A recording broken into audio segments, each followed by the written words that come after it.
Assalamualaikum warahmatullahi wabarakatuh. Perkenalkan, nama saya Muhammad Yusuf Gunawan. Saya dari kelas manajemen 23C. Di video ini saya akan mempresentasikan tugas tentang mitigasi risiko. Yang pertama ada pengantar mitigasi risiko. Mitigasi risiko adalah proses mengidentifikasi, menilai, dan mengurangi dampak risiko yang berpotensi merugikan suatu organisasi, proyek, atau individu. Risiko dapat berasal dari berbagai sumber seperti keuangan, operasional, keamanan, kesehatan, atau lingkungan. Tujuan utamanya adalah meminimalkan kerugian dan memaksimalkan peluang keberhasilan. Selanjutnya, definisi risiko dan mitigasi. Kemungkinan terjadinya peristiwa yang dapat menyebabkan kerugian, baik dalam bentuk finansial, reputasi, atau operasional. Risiko dapat diklasifikasikan sebagai yang pertama, risiko strategis, yaitu berkaitan dengan keputusan jangka panjang. Yang kedua, risiko operasional, yaitu terkait proses sehari-hari.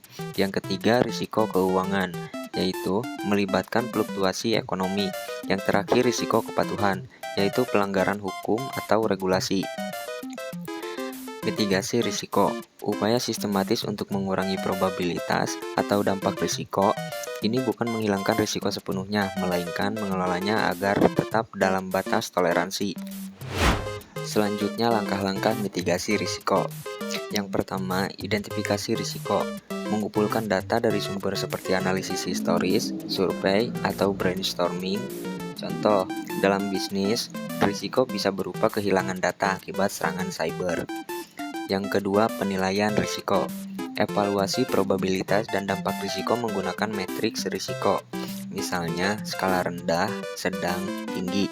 Alat seperti analisis SWOT atau pemodelan kuantitatif dapat membantu.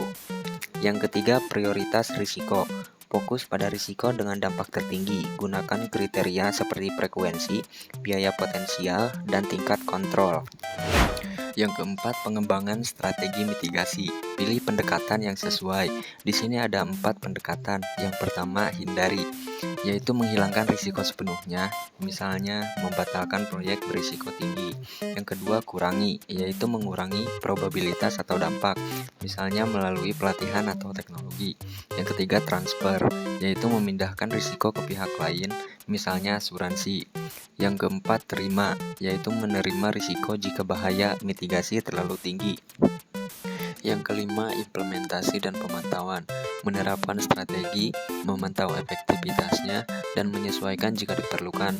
Gunakan indikator kinerja utama untuk evaluasi secara berkala. Yang keenam, pelaporan dan pembelajaran. Dokumentasikan proses dan pelajari dari kejadian masa lalu untuk meningkatkan mitigasi di masa depan.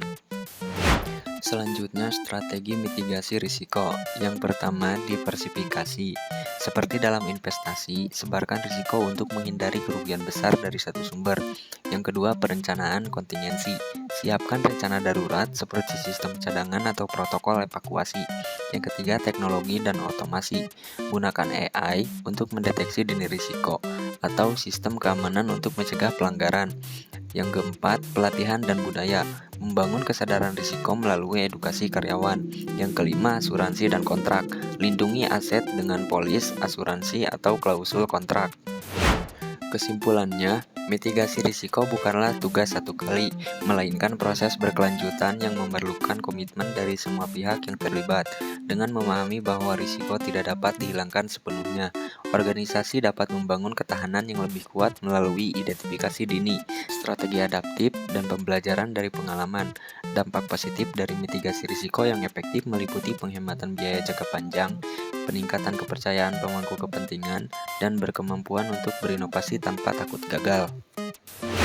Demikianlah paparan saya mengenai mitigasi risiko. Mohon maaf atas segala kekurangan atau kesalahan yang mungkin terjadi dalam respon materi ini. Terima kasih. Wassalamualaikum warahmatullahi wabarakatuh.